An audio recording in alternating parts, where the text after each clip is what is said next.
भी कितना भी बड़ा रोग या कष्ट हो, जहां राधा राधा राधा हर समय मन जब श्यामा श्याम के चरणों में है तो दुख कौन भोगे? भोगने वाला तो भोगता मन ही है। और मन श्यामाजू ने अपने चरण सेवकाई में ले लिया तो तन चाहे सुखी हो या दुखी कोई फर्क नहीं पड़ता। देखो, जब औषधि के द्वारा मन को तन से बेशुद्ध कर दिया जाता है तो कहीं भी ऑपरेशन करो, काटो, कुछ भी करो, मन को दुख नहीं होता। इतनी त्वचा मन के संसर्ग से अलग कर दी जाए तो आप देख रहे हैं, अपना ऑपरेशन भी देख रहे हैं, पर आपको कष्ट महसूस नहीं होगा, क्योंकि त्वगेंद्री को औषधि के द्वारा मन से उतनी देर के लिए अलग कर दिया गया। अब त्वगेंद्री को आप चीरो फारो, मन को कोई परेशानी नहीं। ये साधारण औषधियां हैं। अगर राधा नाम सुधा रसम का प्रभाव चले जाए और मन उस रस में डूब जाए और शरीर में कीड़े पड़े तो क्या फर्क? और अगर मन विषयों में डूबा हुआ है, देव शरीर है, तो क्या फर्क? क्या फायदा है इससे? देव शरीर से ये तो छूटेगा, आज नहीं तो कल छूटेगा, लेकिन जहां हमारा मन पहुंचना चाहिए वहां पहुंच गया। जीवन का परम लाभ है, मान लो, भूल में मत फंसो। हम ये नहीं कहते तुम वैराग्य धारण करो, हम कहते जहां हो, जैसे हो, जो भी हो, बड़ी सावधानी से, दूसरों को दुख ना हो, पाप ना बने, ऐसा कोई कर्म ना करो और खूब धन कमाओ धर्म के द्वारा, और उसे संत सेवा, ठाकुर सेवा, जीव सेवा, माता पिता की सेवा, परिवार सेवा, खूब आनंद लो। राधा राधा कर करके देखो आनंद की वर्षा होती है। तुम घर में बोलोगे राधा राधा तो कोई भी भूत प्रेत पिशाच मारण मोहन वशीकरण उच्चाटन ग्रह नक्षत्र तुम्हारे घर में प्रतिकूलता नहीं पैदा कर सकता, क्योंकि राधा नाम का कीर्तन हो रहा है। जहां भगवान नाम कीर्तन होता है वहां स्वयं भगवान विराजमान होते हैं। मद भक्ता यत्र गायन्ति तत्र तिष्ठामि नारदः, जहां मेरे भक्त नाम गुण का कीर्तन करते वहां मैं विराजमान होता हूं। और जहां स्वामी विराजमान होते हैं, फिर ये कोई भी जिते विनायक शुभ अशुभ, विघ्न करे नहीं कोई, विघ्न करे नहीं कोई, डरे कलिकाल कष्ट भय, हरे सकल संताप, हरसि हरिनाम जपत जय। उसकी जय हो जाती है जो निरंतर भगवान का आश्रय लेकर उनके नाम का कीर्तन, उनका सुमिरन।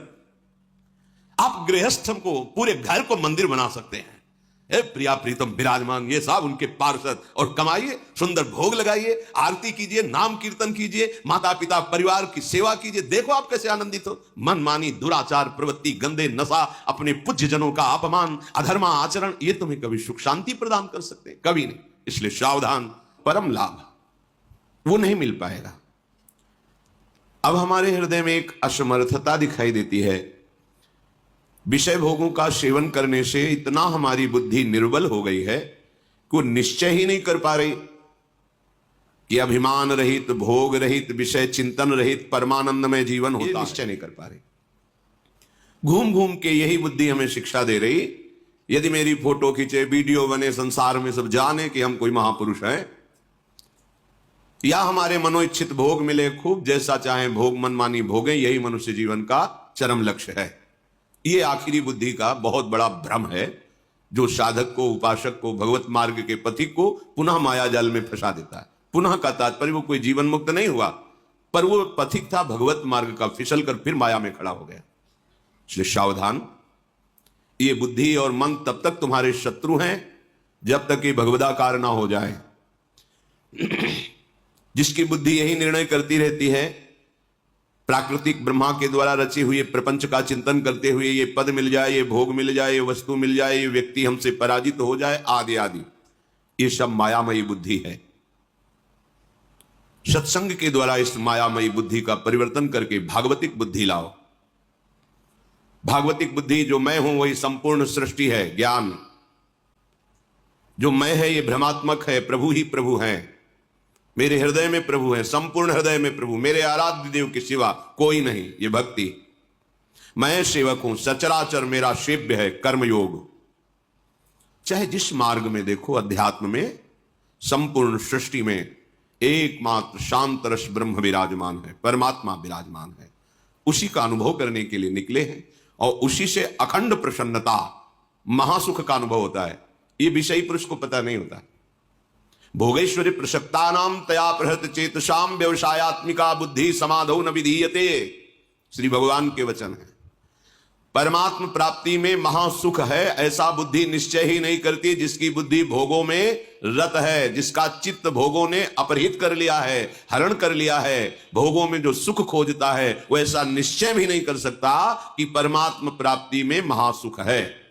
इसलिए हे भ्राता, हे भाई, तुम्हें ये बात पता है निमीलितासि नयने तत्र क्वा कांताद्मद भ्रात स्वाप्त सुहृद गणा क्वच गुणा कुत्र प्रतिष्ठादया।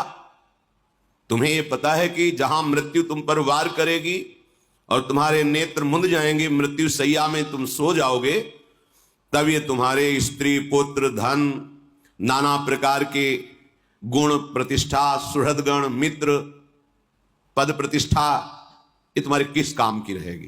तुम्हें इस बात का पता है? बहुत ध्यान देने योग्य बात। यही हमारी बुद्धि विचरण करती है, यही हम मांगते हैं कि हमें मिल जाए, उसी के लिए सावधान करते हैं। हे भैया, तुम्हें यह पता है जब मृत्यु शैया में तुम्हें नेत्र मूंद करके तुम्हारे स्वरूप को अंतर्हित करके सूक्ष्म शरीर स्वभाव शुभ अशुभ कर्म इनको समेट करके काल ले जाएगा, तब तुम्हारे साथ कौन रहेगा? कौन तुम्हारा बचेगा? शरीर यही छूट जाएगा, स्त्री पुत्र मित्र सुहृदगण पद प्रतिष्ठा धन वैभव जो तुम्हारा जितना माना हुआ है ये सब छूट जाएगा। तुम्हें ये पता है? श्रीपाद कह रहे कुत्राहं कृतयः प्रभुत्व धन विद्याद्यैस्ततः सर्वतस।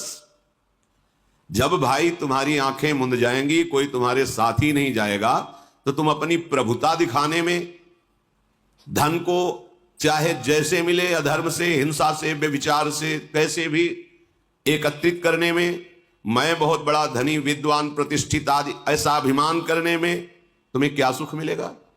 तुम्हारे नेत्र मुंद जाएंगे तो कुछ भी तुम्हारे साथ नहीं जाएगा। तो तुम्हारा ये अहंकार, तुम्हारा यह धर्म के द्वारा कमाया हुआ धन, ये प्रभुता, ये पद तुम्हारे रह जाएंगे क्या? नहीं। तो फिर त्वं निर्विद्य सविद्य किं नुन चलस्यद्यैव वृंदावनम। फिर तुम वृंदावन की तरफ क्यों नहीं चल देते हो? क्योंकि ये तुम्हारे पास जो कुछ भी जितना है सब नाशवान है, आंख मुंदते ही छूट जाएगा। तो वृंदावन में चलने से क्या होगा?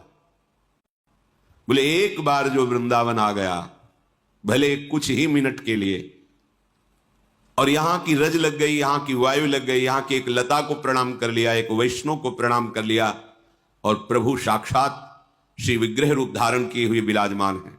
सच्ची मानिएगा, ये राधा वल्लभ लाल जो बिहारी जो महाराज राधा रमन जो लाल, ये साक्षात कहने में भी संकोच होता है। ये प्रिया प्रीतम स्वयं प्रकट है, ये किसी कारीगर की रचना नहीं। और एक क्षण में बात सुनते हैं, आप ऐसा ना समझें आपकी बात निकली और वहां पहुंची, बस नंबर मिलने की बात है। नंबर मिल जाए, नंबर मिल जाना आर्त भाव से विश्वास करके कि प्रभु सामने विराजमान है। हम स्वयं के एक अनुभव की बात बताते हैं। सन्यास वेश में थे, सबसे पहला जब बिहारी जी का दर्शन हुआ, बाहर से कोई आता है तो बिहारी जी ही बाहर आकर्षित करते, बाग के बिहारी लाल। तो सबसे पहला वृंदावन में दर्शन बाग के बिहारी लाल का हुआ। जे ही दर्शन हुए तो प्रभु हैं साक्षात हुई। क्या स्तुति करूं, अकिंचन भिक्षुक क्या रिझाऊं, क्या समर्पित करूं, बस विकलता।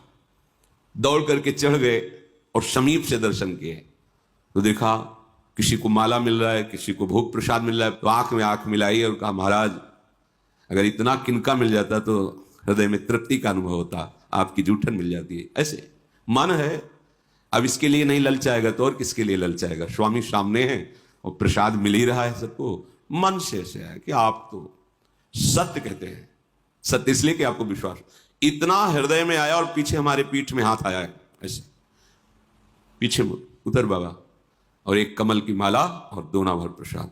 और बाबा वो गद्दी में बैठते हैं, रोज वहां से प्रसाद ले लिया था। ये बात तो कोई नहीं जान रहा था बिहारी जी के सिवा, हमने मुख से नहीं बोला था, हृदय से बोला। एक बात की पूर्णता हुई और पीछे प्रसाद,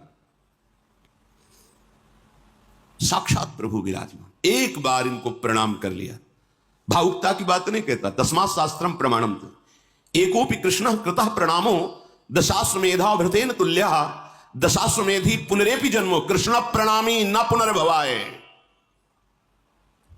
शास्त्र प्रमाणित बात, केवल भावुकता की नहीं कि आपकी भावुकता एक बार बिहारी जी को प्रणाम कर ले, राधा वल्लभ जी को प्रणाम कर ले तो उसका पुनर्जन्म नहीं होगा।